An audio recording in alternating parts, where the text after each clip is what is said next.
Welcome to Primera Plana, a France 24 show. Today we're going to focus on this week on extreme climate phenomena that have been affecting the planet in the last few months and has forced us to ask ourselves, how are we adapting our lives? In the studio, we have Andrés Hernández Mesa. He's an economist.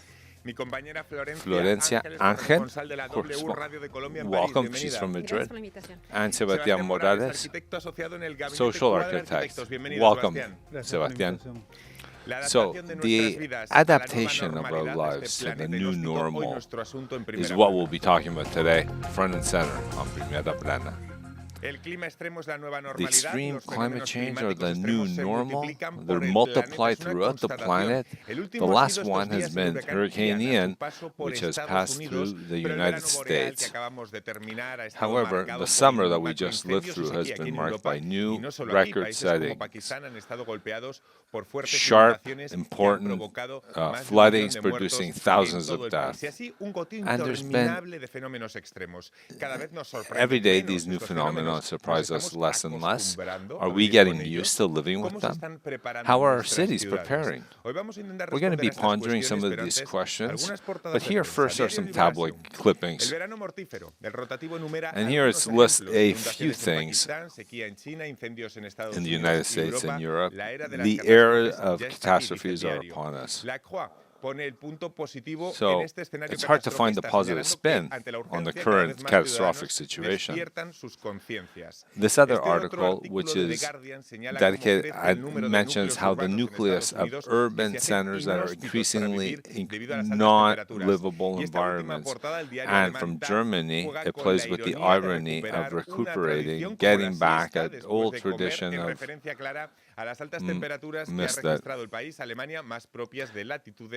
Okay, I'm going to skip this. Okay, clap, boom. I'm not sure if we've gotten used to live with extremes. Andre. Bueno, pues yo diría que sí. Well, unfortunately, I'd have to say yes. Now that communications are so direct, we realize that there's always something going on somewhere on the planet. We're always hearing that there's fires over here, flooding over there, droughts, glaciers that are melting. So I think people are getting used to this. However, adapt, I'm not sure about. And also, neither does it go hand in hand with taking some sort of action. Okay. Soon a little bit later, we'll be talking about that.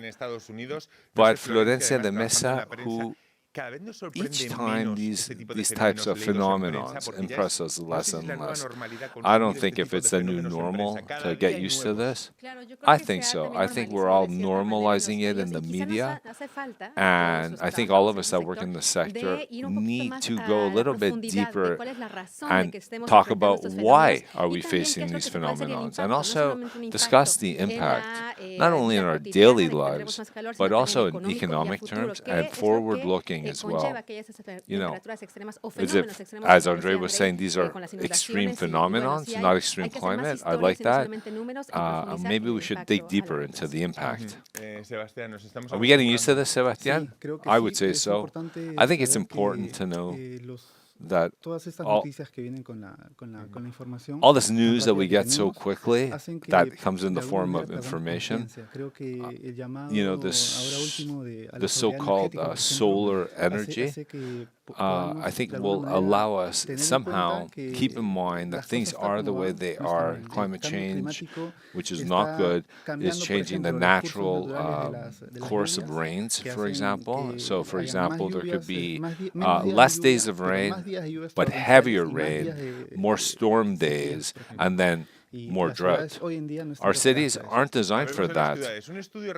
Let's dig in on that one. There's a new study studying 150 of the most populated cities, and it's 5 times more intense climate change than it is in urban or rural settings. Because cities are more closed and yet more dynamic. So you could get kind of a bubble effect. So everything having to do with for gases, greenhouse gases. At the time that cities were planned, they weren't really taking into consideration the environment necessarily. So we have heat or flooding because people thought that the cities never were, planning wasn't very forward-looking. So in Latin America, we have cities that have these problems that they've built where cities should not be built. One, it's less expensive. It's further away from historical sites. So it was more or less we needed to build. Where is it least expensive? Let's do it here. Voy a preguntar a nuestro arquitecto Sebastián. I'm going to ask our architect, Sebastián, is it the materials, the size of the city, how communities interact with each other, how they... Originally, they were conceived to be walked or on horseback. Once the Industrial Revolution happened, you have the Osman plan in Paris, for example. We have large boulevards, roundabouts, cities open up, and we have surfaces full of pavement or pavers. And what they do, in a sense, is they create islands of heat. Wasn't initially foreseen. Oh, my computer glitched. So we have this horizontal growth or vertical growth, horizontal growth in a city. So when it rains, for example, so what ends up happening is that all the dirty waters, if you will, and it's not necessarily the best to cool us off. Okay, soon, later on, we'll talk about solutions. But with, see what happened recently in Pakistan. And there's been flooding, and at least 1,300 people have died. You know, how do we adapt to these as a society, to these climatic phenomena? Should we just accept it? I believe so. I think a lot of the protests that we've seen have been done on, organized by associations. However, I'm not really sure that it has a daily impact on people where they go, as of today, forward, I'm going to have a change in my life. I think we've gotten used to it. We have the example of what happened last summer before, where people ran to the source to buy fans without realizing that this is going to increase the global warming, in essence. I think we're getting used to it, not in a good way, but as Andre was saying at the beginning, we're taking measures in the short term, but what I'm saying is what will happen in the future. And that's something that we're missing as a race, as humans living in cities, where these actions are, for me, I don't have to be told by the government. So do we need to talk about the Ukraine, about things that should seem normal? As before we had concepts, in the way that we're handling these concepts now, you're right. This idea of how to generate electricity has really forced us to rethink. So if we're going to do hydroelectric dams, for example, or we're having droughts. So the question is, how are we going to generate electricity with wind power, for example? They contaminate acoustically, but it's clean energy. So taking into consideration the war, that we see that it's such a big interconnected system that if one part gets cut off, we do not have really fast solutions to fill that void. And therefore, we're faced with problems that we're going to see here in Europe, in France, and okay, Sebastián, based on everything that we're talking about here, how do we deal with this? Big urban cities is a big urban planning. Well, in this case, I think we have to kind of streamline public policies, simple, straightforward, and that are looking into the medium and long term. This really has a point of we're at the point of no return. I think when it comes to the shortage or the crisis of electricity or energy, there are many solutions, but at the regional level, provincial level. But there's a paradoxical element here where the government needs to energize housing, people's homes. However, on the other side, the packaging that we use is polystyrene. So if we don't integrate the sustainable development and absolutely everything in the housing chain, if you will, we won't really get very far. Think, if we're going to fill everything with polyethylene, with all the buildings in Paris with polyethylene insulation, the city, the historic city, how do we do that, really? Okay, so what organizations are actually handling it properly? In Latin America, I've seen what they've done in Curitiba, in Brazil, and I think they've really tried to reverse parts of the city or reinvent parts of the city, cover, shall we say, the pavement with new policies of reforestation within the city. Also in the United States, San Francisco and Chicago have adopted policies to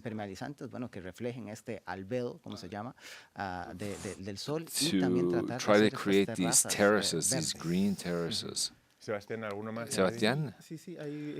Yeah, sure. In Barcelona, there's an interesting example. There's like the super block where 4 or 5 normal city blocks are brought together.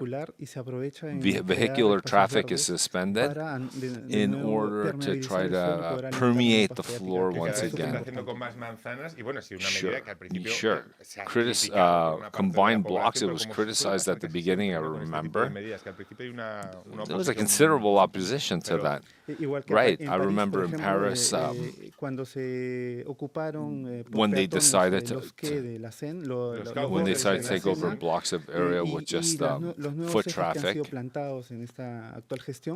There's been many protests that have been done by car owners. However, we do find that it's a much more pleasant city.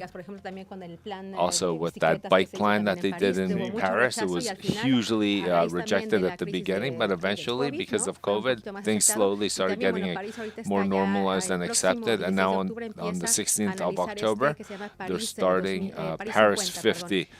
And that's the idea behind that, is that we may get up to 50 degrees in Paris, and how are people going to adapt to that? Okay, I want to take a pause and continue talking about how do we continue living with this new normal.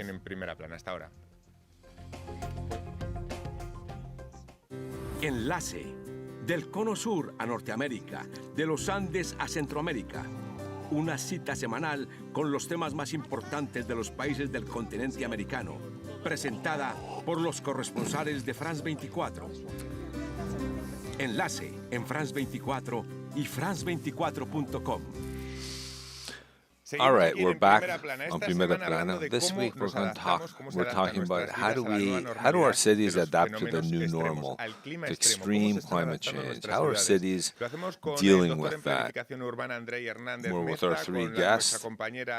Corresponsal de la W, Florencia Ángeles, y con Sebastián Morales, arquitecto asociado al gabinete Cuadra Arquitectos. All right, so one of the consequences, no doubt, that we're seeing every day with these climate events is probably the extreme droughts that I want to say that are going to kind of change migrations, without doubt. Are we looking at migration crisis that we're going to have to deal with, meaning the idea of the climate change refugee is here to stay? I would say so. There are places that are going to be flooded by water, so those people have to leave. And then there's other people who aren't going to have water. They'll have to move in order to have the sustenance. And then I think what a lot of countries and governments don't realize, in Europe, we're more used to it, to the extreme situations where we see these waves of immigrants coming. But now also we're seeing these regional migrations where they're facing extreme temperatures without any real resources to deal with. Sebastián, yes, I would say that when it comes to migration, it kind of right away, immediately, housing in cities, how does a city like Paris or Barcelona or continue to expanding horizontally, or do they need to diversify? Because COVID has taught us that maybe the hyper density is not necessarily the best. It's changed the dynamic of families. It's very important to have a garden or some exterior space, and that kind of flies in the face of density, urban density. You're right. That's what's called the flower of the 15 minutes, where you have it's been done in Madrid, where you have access to all the services that you need within 15 minutes of where you live. However, how about cities that are less dense? What it's suggesting, the 15-minute city, is something in between the horizontal city and the highly dense city, high-density city. What does that mean? That anybody who uses any sort of micro center could get there in 15 minutes. They could enjoy, access everything they need within a 15-minute walk. Sure. Based on everything that we're talking about, Andre, as you know, historically, when did we start talking about the concept of a sustainable city? Actually, when the international conferences started, that's when we started seeing the effects that they have. For me, I would say at the end of the 60s, beginning of the 70s, where really the idea of how to plan a city, and then with different conferences, we've seen how the topic and the theme has become more and more important or relevant. The problem is when you talk about the like climate change, policies for climate change, and then how do you actually get to the point where something gets done? So they've been talking about it for several decades. In fact, heat islands is something new, at least 20 years, but it's now that it's affecting us in the cities. So we say, sure, we should have done something earlier. And once we get to the extreme where it's now upon us, in the north of the United States, for example, the heat was too much. We've been talking about it for 20 years and no one did anything. Right.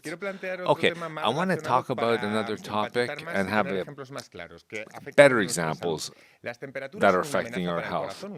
Is the heat bad for your heart? We're extreme climate and a link with heart attacks or health heart. Is there something in the public consciousness for an appreciation of this? No, I don't think so. Well, we talk a lot about, unfortunately, where we were sure extreme heat is not good, but the impact, what kills, why are you living with this heat, especially in cities like, say, Paris, 50? Exactly what happened last summer. We got up to 46 degrees in some parts of Paris. Of course, because of this density and the zinc ceilings, roofs, that's why the heat goes up. So you don't really realize you're up that high. So it's having an impact on your health right now. And I don't think a lot of people have that awareness, where they say it's affecting my development, my organism, like today, tomorrow, and the day after. So that's what I'm asking. Can the organism be like a buffer? I think that currently new trends in urban development is pushing us towards green spaces. and above all, mostly cooling islands where less pavement, more nature, and to add to what Florence was saying, where we have an older population that generally lives in homes. They're highly affected by heat. Sure. We also have to assess that not all cities have the same resources. Paris, downtown, generates mostly from the 18th arrondissement and north, they need green space because it was over too much density. We have to find some way to displace people so that people can move about quickly, where they have these islands of freshness and exit this heat from the pavement. And then cities like in the north of Europe, these cities were not planned with heat in mind. It's not like in the Mediterranean where you have the sea breeze. Compared to a city that's built to help safeguard against the cold. So we have to adapt in the space in the fastest way possible because it is upon us. I'm not sure where the political will is in reference to everything that we're talking about right now. Not all the cities, not all municipalities have this mindset, correct? I think there's a relationship, a dynamic that people consider between climate and economy. We have to insert in there sustainable development. That's right. The question, though, is, are we willing to pay the price? At the end of the day, people don't realize that there's it's linked to these phenomena. In the short term, we're seeing it in the war in Ukraine, the fact that they wanted to shut down the nuclear plants in France, but now they say, no, we can't do it because we can't depend on Russia, so we need to rely more on nuclear. Well, as always, we'll face that when we come to that. So it goes to second place. What's in second place? The environment. So what we need to do, we need to create a dialogue. So when it comes to like gender equity and climate, it's not either or, both. The impact on all our lives is here. The new normal is going to affect everything in future societies. Health systems, migration, the interpersonal relationships, how we relate to one another as well as humans. Greenhouse gases. Short-term, humans could try to mitigate the effects by adapting, or, for example, building infrastructure that can withstand heavy rains. The problem, again, are resources, and the poor are the ones who are going to suffer most. Why? Because the investments needed, we need resources. So again, we have to talk about social justice. That's right. That's where it's most needed, and the places where it's most needed are the most impacted, correct? Because those areas were not planned. They were created quickly in order to fill a need or a gap, and it's where the public policy often do not see directly the necessity. Why? Investments needed, and that takes away from other investments in other areas because there's nothing to live, there's nothing to eat. We're going to create pressure on urban centers, these poor, so these areas, in other words, where it generates most wealth. So the people generally go to those areas that generate most wealth looking for work, for example. So yes, there's horizontal and there's vertical growth. How do we deal with them? And how do we deliver it to the most needing areas? Of course, The important part is that we need to understand that the rules means building a building can be very sustainable. The problem is not there, is what currently exists, what is already built. Generally, we see in the periphery of the city weak construction, and creates that the impact of the heat or the cold is immediate. It's in those buildings that we need to pay attention. Right. That's where social justice comes in, right? Poor neighborhoods, for example. Correct.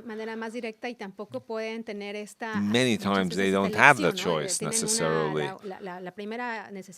You know, they need to cover their basic necessities first. So those are one of the usual challenges, together with that we normally haven't really considered drought, with food, inflation, not much is talked about crops, the fact that many crops have been lost. Because even if rains come in torrential fashion, we lose crops. There's less food, and again, the poorest are the ones that have to deal with this, not being able to cover their basic needs. Incredible that ecology or the environment and social justice hand in hand. We talk about this a lot here, not only here, but globally.